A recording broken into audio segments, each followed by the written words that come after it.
So I couldn't help myself. I had to do another episode of Divergent Mind. You may hear my dogs snoring in the background. They're lonely. I don't feel like locking them out of the office today. So you have to deal with that. This will be a short episode, just one day, one entry. So let's get on with it. May 19th, 2016. The cross-sections will rotate, so layering the wiring so the first passes the farthest, while the wires behind it will force their current behind the first, and sequence should be required. Varying lengths, of course, but would widths make it work better, alternating thin to wide to pulse the current down the length? So the number of cross-sections in a period of time has to be the number of wires within a sequence that's being acted upon, because you can always make a magnet stronger before there are diminishing returns, so it's the number of cross-sections at a time possible rotating both layers so you get optimal amount of cross-sections in a given time frame. And increasing the number of pieces shortens the EMF pulse length, but not its width, given that it's made within the wire length surrounding the current wire based on the force of the magnet shape acting on it, not just the amount of force, but its shape as well. So forcing a bunch of cross-sections to forsake pulse length means more cross-sections means more current produced means better efficiency, or better output. It also shrinks the number of wires that have to be occupied and coupled together to produce an offsetting current large enough to leave the wire as a collective charge, and if the magnets are still strong enough, you can get a deep EMF pulse suitable for that ring's saturation. So build the wires within the range of two cross-sections. Know that the cross-sections themselves rotate around the path of the two rings because they have to. So stack them rotary style so each wire could either start a pulse knowing with the resistive value overcome or continue with the pulse knowing it's forcing the current down the line. Then comes the collection systems to make partial rotations turned into stacked rotations into a drawable current useful. I never said the wires would be very long. Yes, it does. If the wires are acted on in serial and the currents are directed to the same thin point, they bottleneck and force along the length. The problem is getting the wiring in sync to the cross-sections properly because it'll be in series around the length of the rotation and not linearly around the device, though you could measure it like that too. It'll be every length of the rotation plus the length of the hulls that determines the cycle of mappable current rotations. So then you just wire those up instead of in series. And then it's every nth rotation that produces a line of current over time times the number of current producing areas that is determined by the number of cross-sections made before a starting cross-section makes one full revolution.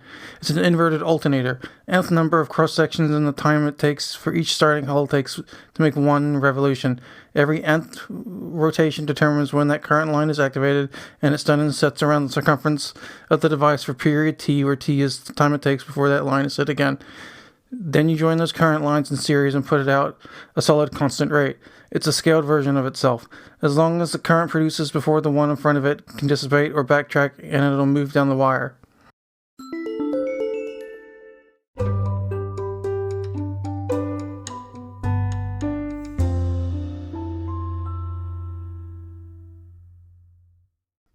Please visit anchor.fm/divergentmind to leave a message so that I may get back to you. Thank you. Have a nice day. So Anchor is asking me to ask you to support me financially. I would ask that you go to my Patreon to do that, which is patreon.com/divergentmind. It means you can either become a monthly subscriber at a different tier of $1 to $3 to $5. I'm not looking for a lot. I'm not asking for a lot. I'm not asking for anything. This is going to go to the end of my podcast. I don't like it when podcasts straight up ask you for money when I'm doing okay. Well, I'm not doing okay. I'm surviving now to the point that I can make this. I would love to be able to make improvements to this by, say, getting...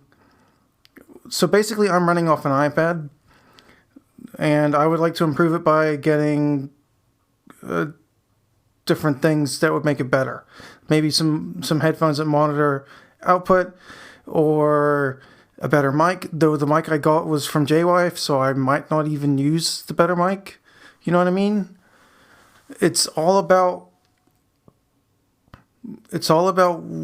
whatever I need at the time, but really it's just to get healthy again, because I'm currently over 300 pounds and I don't want to die that young. I would really like to be able to afford some vegetables, so I can go back to my vegetarian diet. Because being this big sucks. And I'm happy to sit in a chair all day, but I really got to walk my butt off, literally. So that's what the money would be for. It would be for healthy food, because I can't afford it. I can afford ramen and pasta and rice and beans, but I can't live on carbs, because that's how you get this big on antipsychotics. Junk food and carbs, which is just cheap and plentiful around me. So I would like to leave my house and just lose some weight. And to do that, I would like to go to the store and buy some vegetables, please. But you don't have to do anything. I'm not asking you to. I'm not begging. I'll figure it out on my own. Much pleasure, Jay.